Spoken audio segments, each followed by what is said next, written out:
Buenas noches, hermanos, les damos la más cordial bienvenida a la noche invernal que organiza el grupo de matrimonios junto con los jóvenes intermedios. Que la disfruten.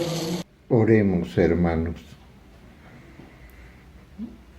Amoroso y buen Padre que estás en las alturas de los cielos, agradeciéndote, Señor, primeramente porque vamos a iniciar un culto de alabanza a ti, Señor.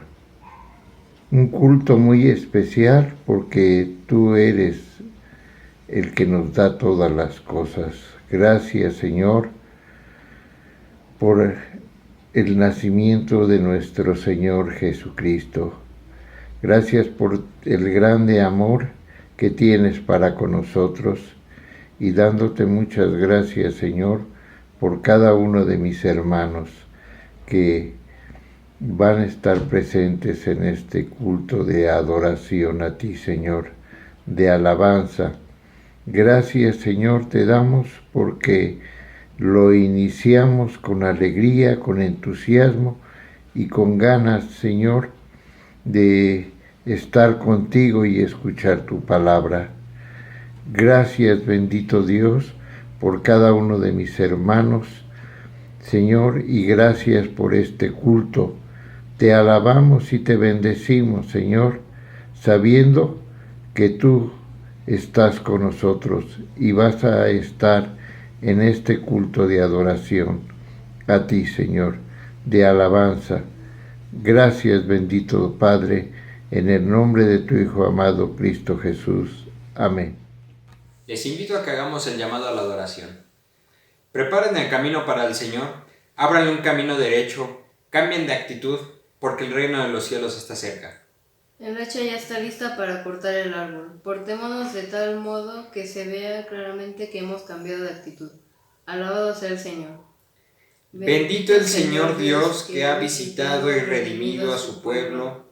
Bendito el que viene en el nombre del Señor. Bendito sea el nombre del Señor. Amén.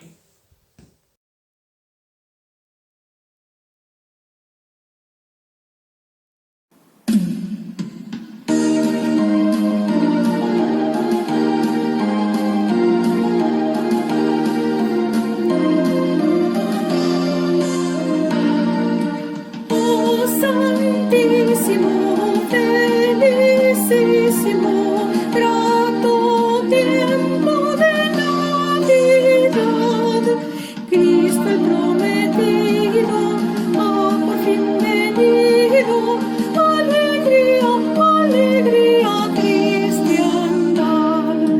Oh Santísimo, felicísimo, grato tiempo de Navidad. Al mortal perdido, Cristo le ha nacido. Alegría, alegría cristiana. Oh Santísimo, felicísimo, grato tiempo de Navidad.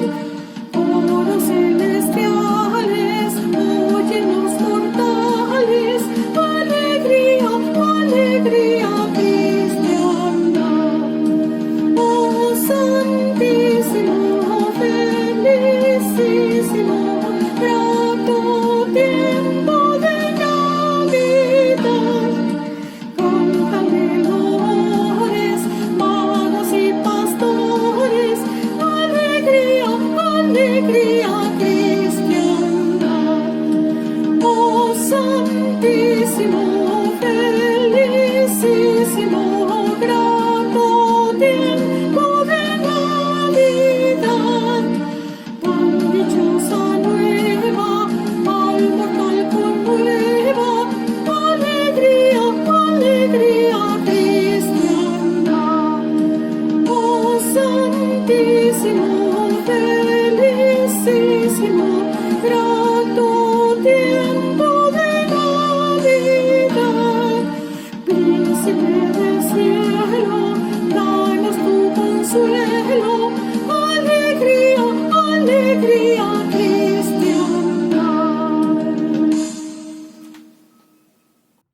Buenas noches, hermanos. Daremos lectura al Salmo 32, la dicha del perdón. Bienaventurado aquel cuya transgresión ha sido perdonada y cubierto su pecado. Bienaventurado el hombre a quien Jehová no culpa de iniquidad y en cuyo espíritu no hay engaño. Mientras callé, se envejecieron mis huesos en mi gemir todo el día, porque de día y de noche se agravó sobre mí tu mano, se volvió mi verdor en sequedades de verano. Mi pecado te declaré y no encubrí mi iniquidad. Dije, confesaré mis tradiciones a Jehová, y tú perdonaste la maldad de mi pecado. Por esto oraré a ti todo santo, en el tiempo en que pueda ser hallado. Ciertamente en la inundación de muchas aguas no llegarán estas a él. Tú eres mi refugio, me guardarás de la angustia, con cánticos de liberación me rodearás. Te haré entender y te enseñaré el camino en que debes andar. Sobre ti fijaré mis ojos. No seáis como el caballo o como el mulo sin entendimiento, que han de ser sujetados con cabestro y con freno, porque si no, no se acercan a ti.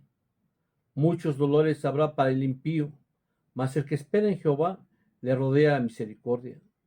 Alegraos en Jehová y gozaos, justos, y cantad con júbilo todos vosotros los rectos de corazón.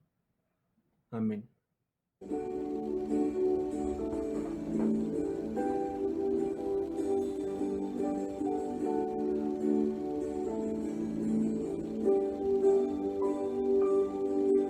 Tú eres la luz que brilló en las tinieblas, abrió mis ojos, pude ver. Mi corazón adora tu hermosura, esperanza de vida eres tú.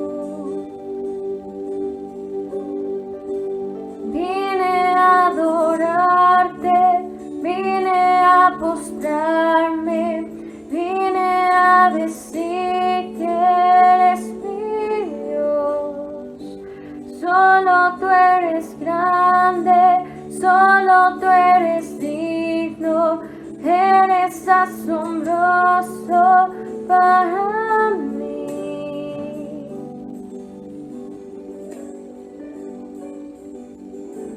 Tú eres el Rey grandemente exaltado, glorioso por siempre, Señor. Al mundo que creaste, humilde viniste, y pobre te hiciste por amor. Vine a adorarte, vine a postrarme, vine a decir que eres mi Dios. Solo tú eres grande, solo tú eres digno, eres asombroso para mí. Vine a adorarte, vine a postrarme, vine a decir que eres mi Dios. Solo tú eres grande, solo tú eres digno, eres asombroso para mí.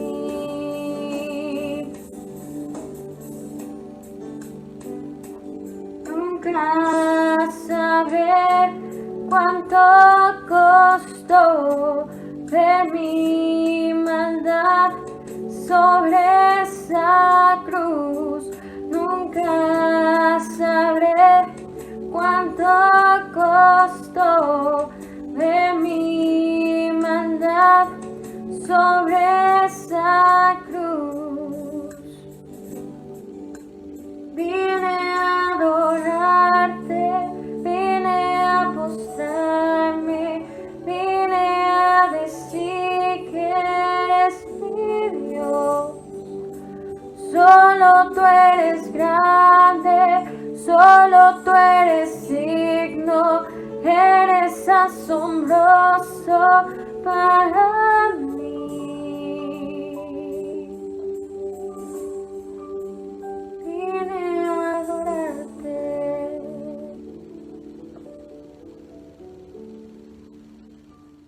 Dice así. Entonces María dijo, engrandece mi alma al Señor, y mi espíritu se regocija en Dios mi Salvador, porque ha mirado la bajeza de su sierva.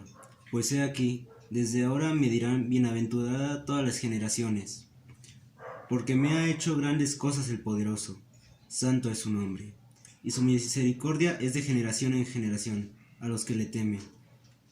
Hizo proezas con su brazo, esparció a los soberbios en el pensamiento de sus corazones. Quitó de los tronos a los poderosos y exaltó a los humildes. A los hambrientos colmó de bienes y a los ricos envió vacíos. Socorrió a Israel su siervo, acordándose de la misericordia, de la cual habló a nuestros padres, para con Abraham y su descendencia para siempre. Amén.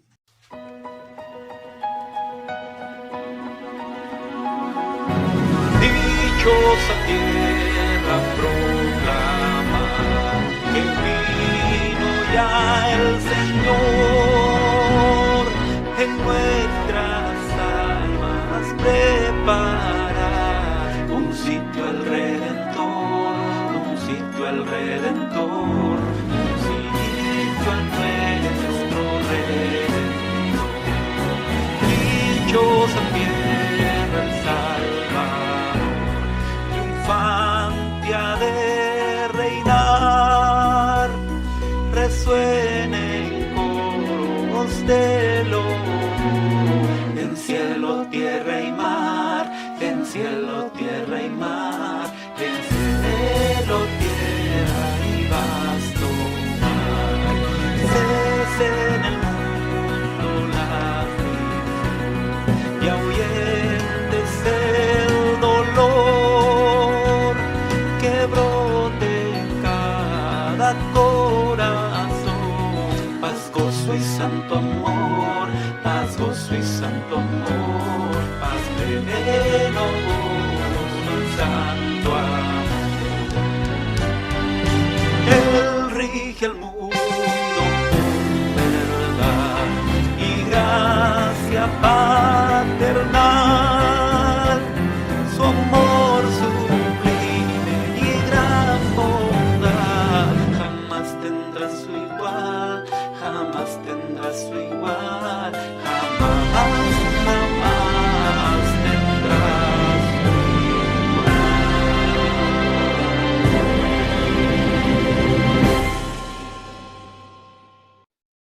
La paz de Dios sea con ustedes, hermanos, hermanas. Es un gusto saludarles por este medio y muchas gracias por la invitación que me hicieron para compartir con ustedes un comentario respecto del Evangelio. Así que les invito a reflexionar sobre el Magnificat de María, que se encuentra en Lucas 1, versículos 46 al 55, y que es uno de los pocos textos poéticos del Nuevo Testamento. Para entender mejor el Magnificat, es importante situarlo en su contexto dentro del mismo Evangelio de Lucas. Hay que tener en mente que Lucas dedica su libro a Teófilo con la intención expresa de hacerle saber que lo que había escuchado de Jesús tenía solidez y era verdad. De hecho, Lucas le dice a Teófilo, Teófilo, lo que has escuchado es cierto, está confirmado. Y yo te escribo esta historia poniendo los acontecimientos en orden y te explico cómo comenzó todo.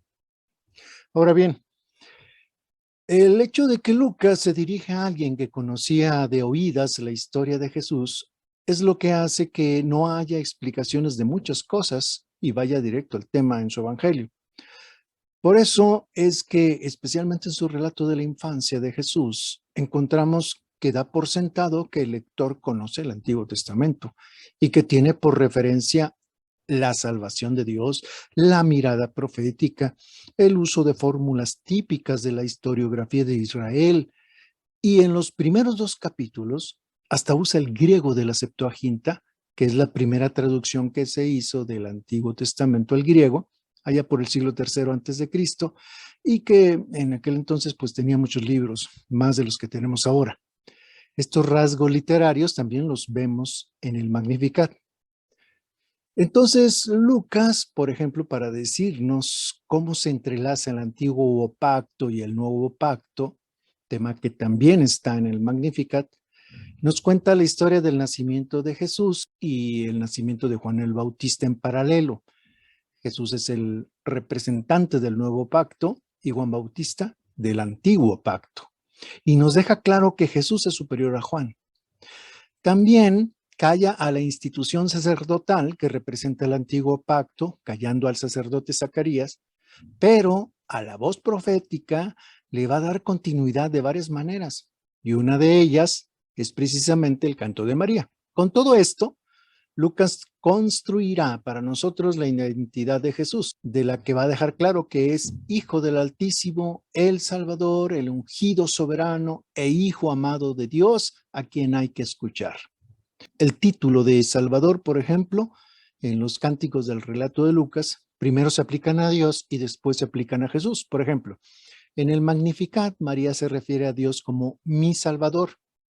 En el anuncio a los pastores, el título de Salvador, el ángel se lo aplica a Jesús.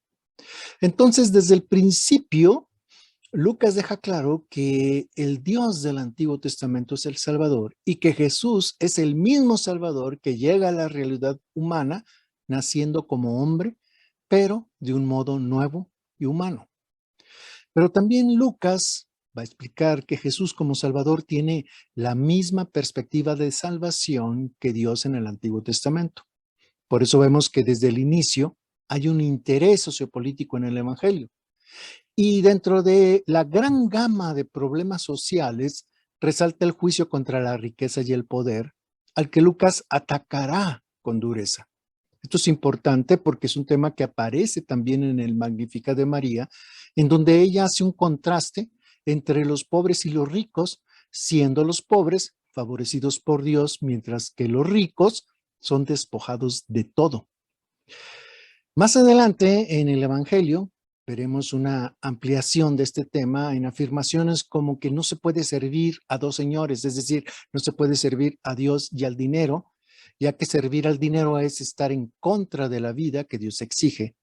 También dirá que el rico no podrá recibir consuelo de Dios porque no ve, ni escucha, ni habla con el necesitado, y con su dinero no puede comprar lo que realmente tiene valor, ni tampoco se puede asegurar la vida con el dinero. Por eso, no es de extrañar que Lucas nos diga que el gran estorbo para seguir a Jesús sea la riqueza. Otro rasgo importante a resaltar es que Lucas hace mucho énfasis en la alegría. Este es un tema importante en el Magnificat también. Es sobresaliente que el relato de Lucas sobre la infancia tenga un tono de gozo y alegría que domina la narración en todo momento y que no lo tienen los otros evangelios. Precisamente el mayor énfasis de esa alegría es por el nacimiento de Jesús. El mismo Magnificat comienza con palabras de alegría, porque sus primeras palabras son, como traduce Dios habla hoy, mi alma alaba la grandeza del Señor, mi espíritu se alegra en Dios mi Salvador. Teófilo, a quien está dirigido el Evangelio, y Lucas mismo, se movían en una sociedad en donde la salvación era un gran anhelo. El término griego soter, que se traduce por salvación en el Nuevo Testamento, abarcaba significados como libertad social y espiritual, salud física y emocional, redención relacional y social, perdón personal y comunitario, justicia en todos los niveles sociopolíticos, etc. Por eso en aquel entonces la gente recurría a dioses sanadores, a religiones mistéricas, al culto al emperador, a diversas filosofías, etcétera, para poder dar respuesta a la gran gama de necesidades de salvación. Lucas sabe de este anhelo que tiene Teófilo y responde a él presentando a Jesús como el Salvador total, cuyo nacimiento es la causa de la alegría que se respira en los episodios de este relato y que podemos leer en el canto de María. De hecho, en los 2 capítulos iniciales es donde el vocabulario de la alegría es mucho más rico que en ninguna otra parte de los evangelios. Por ejemplo, el ángel Gabriel, cuando llega y saluda a María, le dice: alégrate llena de gracia. Cuando María visita a Elizabeth, ésta le dice: en cuanto tu saludo llegó a mis oídos, la criatura saltó de alegría en mi vientre. Y cómo no recordar lo que el ángel le dice a los pastores cuando anuncia el nacimiento de Jesús. Les dice: hoy les doy nuevas de gran gozo que serán para todo el pueblo. Como podemos notar, hay un vocabulario alegre y gozoso que crea el clima para confesar la fe en Jesús. Lucas quiere que Teófilo y cualquiera que lea su evangelio sienta que están recibiendo una buena noticia alegre. Así que Lucas lo que quiere es que resuene el gran mensaje de la salvación en el mundo con mucha alegría. Vayamos al Magnificat. Como sabemos, el Magnificat es cantado por María, que andaría alrededor de los 13, 14 años, que era el tiempo en que se desposaba a una mujer, la cual ya era considerada adulta desde los 12 años, 6 meses, un día, en la cultura judía del primer siglo. Así que María, que para nosotros es una adolescente, se entera por el mensajero de Dios que quedará embarazada y que su hijo deberá ser llamado Jesús, que será un hombre famoso, hijo de Dios, y será coronado rey para recuperar la dinastía de David y gobernar sobre el pueblo de Israel en un gobierno sin fin. Estas son las palabras que usa Gabriel, y ya desde aquí podemos notar su enfoque sociopolítico religioso, porque se trata del Hijo de Dios, se trata de la dinastía de David, el más famoso de los reyes hebreos, el único rey elevado a nivel de leyenda, que va a recuperar su trono porque va a ser este Hijo de Dios coronado rey, lo cual implica que se instaurará un reino, precisamente el reinado davídico, que ya desde fechas antiguas estaba asociado a la justicia y protección de los pobres, las viudas, los huérfanos y los extranjeros. Hay que notar que María no canta su Magnificat después de este encuentro con Gabriel. Parece que Lucas quiere resaltar algo más antes. Entonces, nos cuenta que Gabriel le dice a María que su prima Elizabeth, que era estéril y ya mayor de edad, también está esperando un hijo. Ante esta noticia, sorprendente también, María decide ir a visitar a su prima y es Elizabeth, junto con el feto en su vientre, que confirman que el hijo esperado por María es especial. Entonces podemos resaltar 3 cosas que Lucas nos hace notar antes del Magnificat. Primero, que la primera persona que reconoce a María como la madre del Salvador es una mujer que había vivido humillada por esterilidad, pero que ahora espera a un hijo igualmente importante. Segundo, que el feto de Juan Bautista salta de alegría porque reconoce la voz de María, confirmando un reconocimiento que está más allá de lo explicable.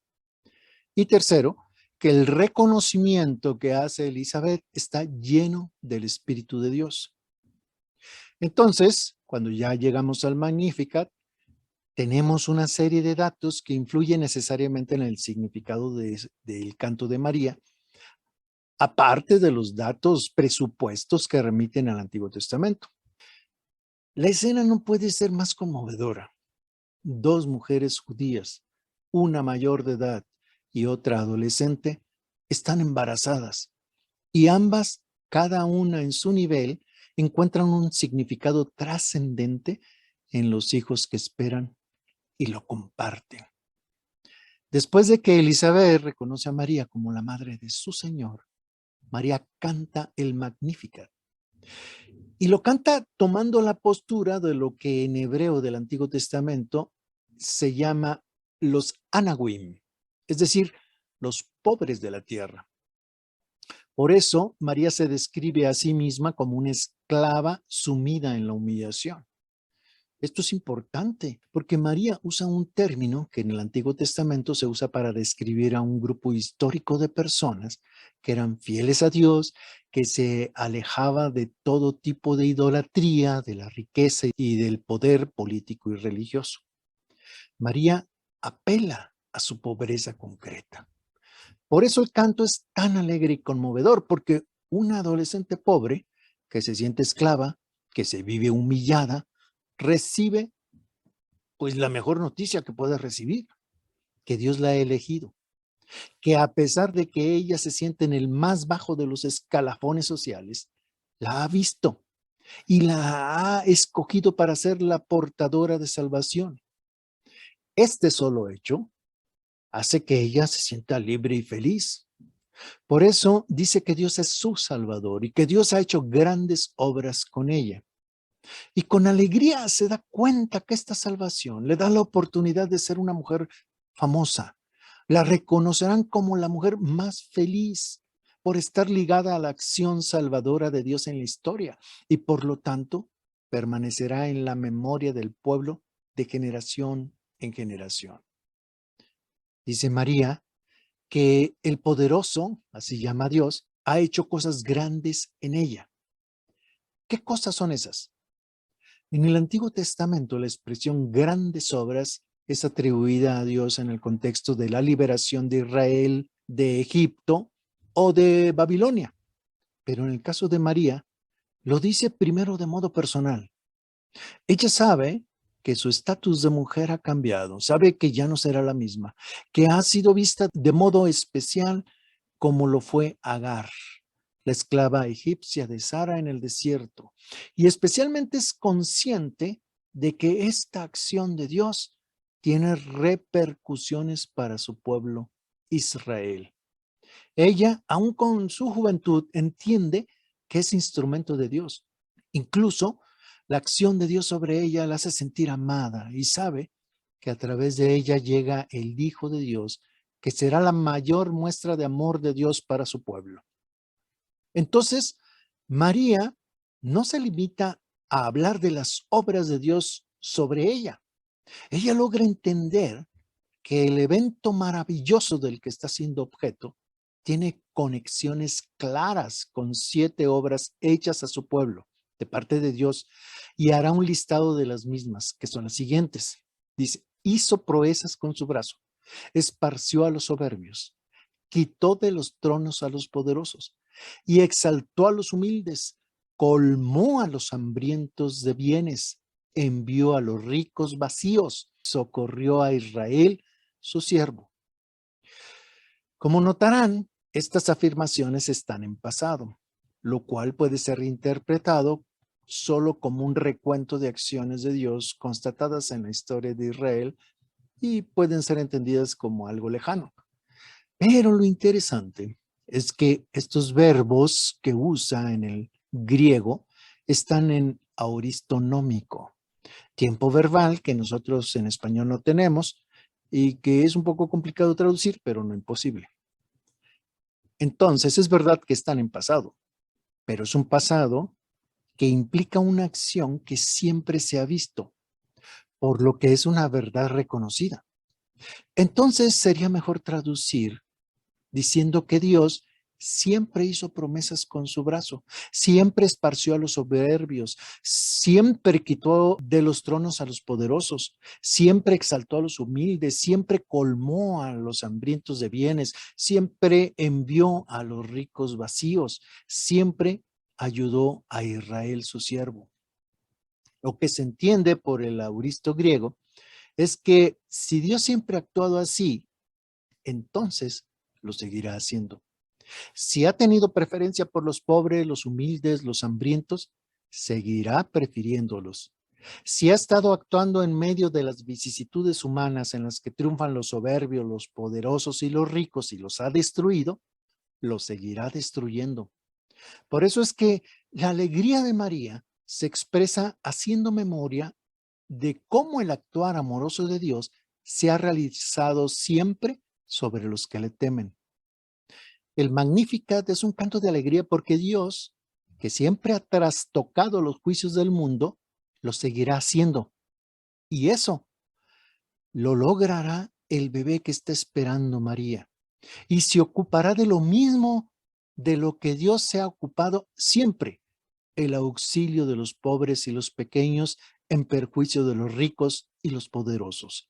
Y de modo sorprendente, colmará de bienes a los humildes que le encomiendan su existencia. El cántico termina afirmando que Dios ayudó a Israel por el amor que le tiene, porque se lo prometió a sus padres, porque hizo pacto con Abraham y por tanto, por respeto de ese pacto, lo seguirá haciendo en sus descendientes para siempre. Para terminar, quiero leer lo que dice Ambrosio de Milán en su comentario al texto del Magnificat. Dice así: cada uno debe tener el alma de María para proclamar la grandeza del Señor. Cada uno debe tener el espíritu de María para alegrarse en Dios. Aunque según la carne solo hay una madre de Cristo, según la fe, todas las almas engendran a Cristo, pues cada uno recibe en sí misma al Verbo de Dios. El alma de María proclama la grandeza del Señor y su espíritu se alegra en Dios, porque consagra con el alma y el espíritu al Padre y al Hijo, adora con devoto afecto a un solo Dios, del que todo proviene, y a un solo Señor, en virtud del cual existen todas las cosas. En este párrafo del comentario de Ambrosio sobre el Magnificat, me llama la atención esta frase: aunque según la carne solo hay una madre de Cristo, según la fe, todas las almas engendran a Cristo, pues cada una recibe en sí misma al Verbo de Dios. Ambrosio, interpretando las palabras de María, nos invita a hacer que el Señor encuentre una morada en nosotros y en nuestra vida. No solo debemos llevarlo en nuestro corazón, también debemos llevarlo a la sociedad en que vivimos. Reconocer a Jesús como Salvador nos conecta con lo que Dios ha hecho siempre con su pueblo, de forma que también nosotros podemos alegrarnos y hacer presente a Cristo para nuestros tiempos. Pidamos al Señor que nos ayude a alabarlo con el espíritu y la profundidad de María y nos ayude a ser portadores de la salvación de Jesús en todo lo que implica en nuestro mundo. Que el Señor les bendiga. Muchas gracias.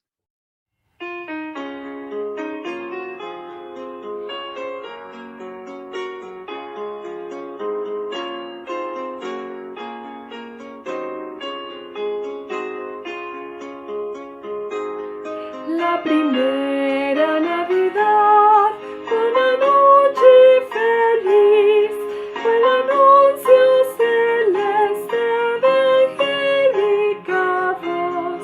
Una estrella iluminó con destellos de luz el señal del pesebre del niño Jesús. Navidad, Navidad, viva Navidad. Dios quiso darnos feliz Navidad.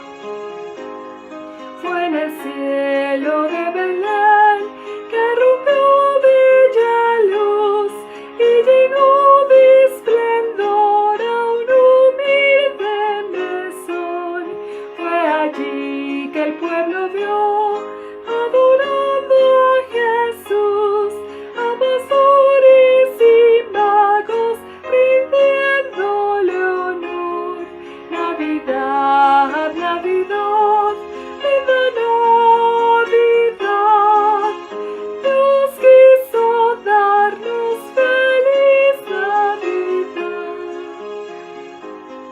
La primera Navidad, una fiesta de amor para un pueblo sufriente en busca de Dios.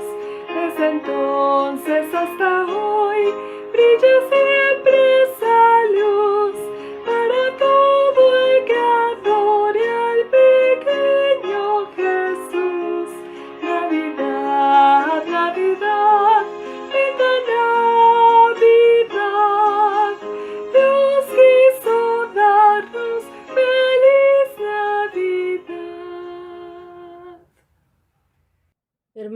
hermanas, hermanos, oremos.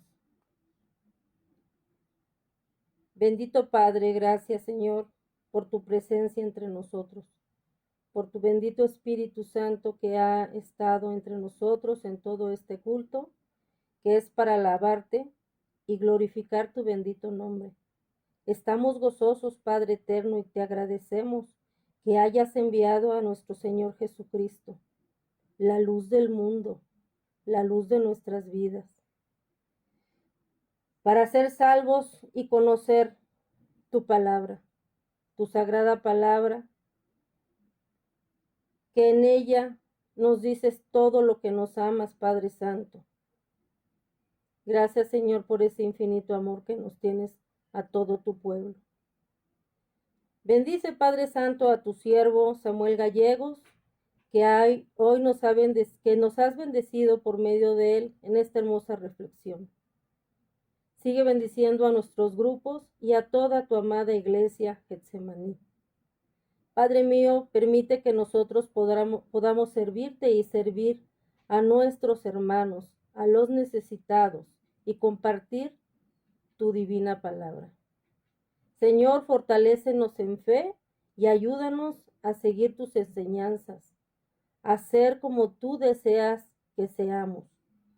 Te agradecemos todas las bendiciones de las cuales nos haces objeto y que te agradecemos desde el fondo de nuestro corazón. Sigue siendo, Padre mío, con los más necesitados y ayúdanos a nosotros a ser con ellos, a servirles y amarlos, así como tú nos amas a nosotros. Quedamos en tus manos, Padre Santo, y sabemos que siempre nos acompañarás. Alabamos y bendecimos tu bendito nombre. Todo esto, Padre Santo, te lo pedimos y te lo agradecemos en el bendito nombre que es de nuestro Señor Jesucristo. Amén.